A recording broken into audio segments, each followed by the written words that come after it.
ये Vodafone idea share को Vodafone idea issue बढ़ चुका है दो गुना।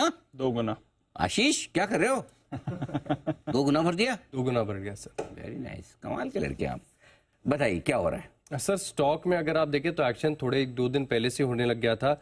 दरअसल कुछ ट्रेडर्स ऐसे हैं जो अपनी पोजीशंस को हेज कर रहे हैं। अब सीधी भाषा में बताऊं तो एफयू में अप्लाई कर रहे हैं, लेकिन फ्यूचर्स में बेच दो। शॉर्ट कर रहे हैं और ये डेटा में साफ दिख रहा है, क्योंकि आप देख भी सकते हैं अभी भी आप देखें तो करीब 55 पैसे के आसपास का जो है बेसिस यानी डिस्काउंट चल रहा है। फ्यूचर्स में और स्पॉट के बीच का जो अंतर हो 55 पैसे के करीब का है और ये काफी दिनों का ट्रेंड अगर आप देखें तो हाईएस्ट है। हालांकि 30-35 पैसे के आसपास का जो है शुक्रवार को भी था, 30 पैसे प्रिसाइजली क्लोजिंग के समय। 18 अप्रैल को 10 पैसे था, 16 अप्रैल को 20 पैसे और उससे पहले तो अगर आप देखें तो ना के बराबर 5 पैसे के आसपास का बेसिस यानी डिफरेंस यहाँ पर देखने को मिला था।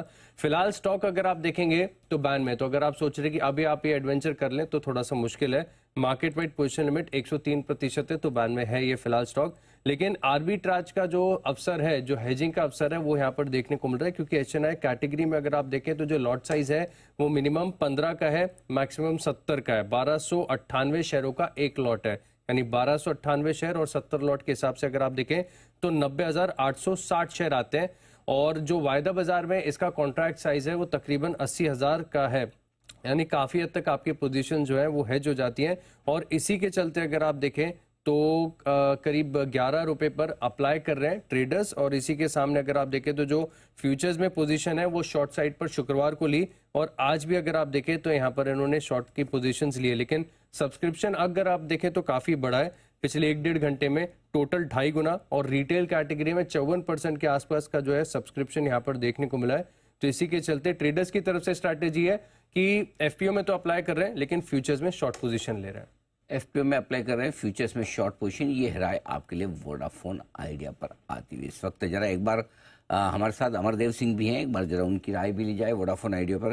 अमर, आप ट्रैक करते हैं और करते हैं तो जरा बताइए अपनी राय इस एफपीओ पर।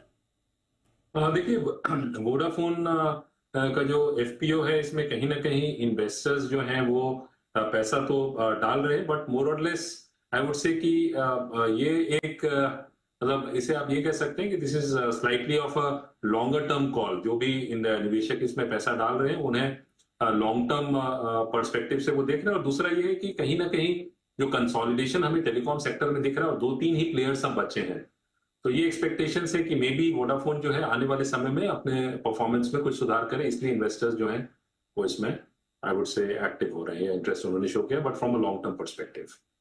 बिल्कुल। थोड़ा लॉन्ग टर्म का व्यू ले, एकदम शॉर्ट टर्म के लिहाज से न लगाए। थोड़ा हाई रिस्क का रिटर्न वाला मामला है कि अगर कंपनी चल गई तो फिर कुछ ज़्यादा ही चलेगी, नहीं तो फिर आपको पता ही कि